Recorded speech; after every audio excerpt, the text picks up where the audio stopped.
Hello students, आज हम कहानी करेंगे हाथी और दर्जी। ठीक है, लेट्स स्टार्ट। एक बार की बात है, एक राजा के पास एक हाथी था। वह हाथी हर रोज नदी पर नहाने जाता था। जहाँ से वह जाता था उसी रास्ते में एक दर्जी की दुकान आती थी।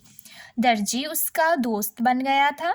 जब भी हाथी नहाने के लिए नदी पर जाता तो वह दर्जी की दुकान से होकर जाता था। दर्जी उसे हर रोज खाने के लिए कुछ ना कुछ देता था।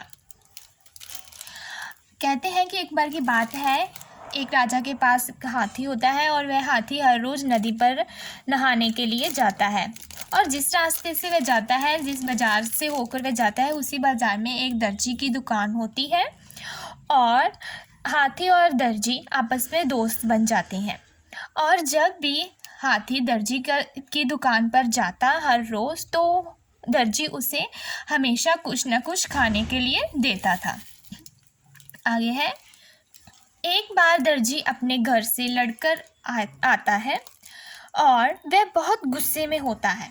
उस दिन जब हाथी उसकी दुकान पर आया तो उसने उसे खाने के लिए कुछ नहीं दिया, उल्टा उसकी सूंड में सुई चुभो दी। इस पर हाथी को बहुत गुस्सा आया, लेकिन उस समय वह वहाँ से चुपचाप चला गया।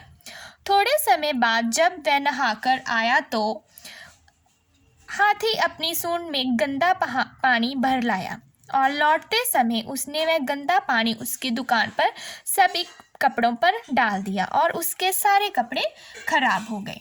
कहते हैं कि एक दिन की बात होती है, दर्जी अपने घर से लड़ाई करके आता है और वह बहुत ही गुस्से में होता है।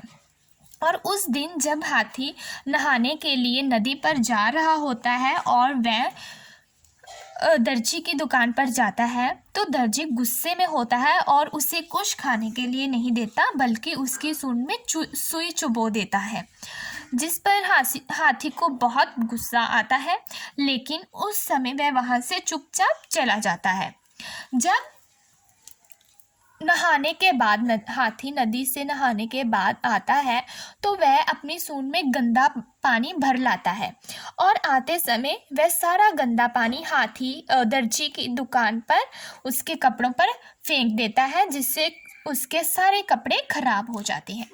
और इस कहानी से हमें क्या शिक्षा मिलती है कि जैसे को तैसा।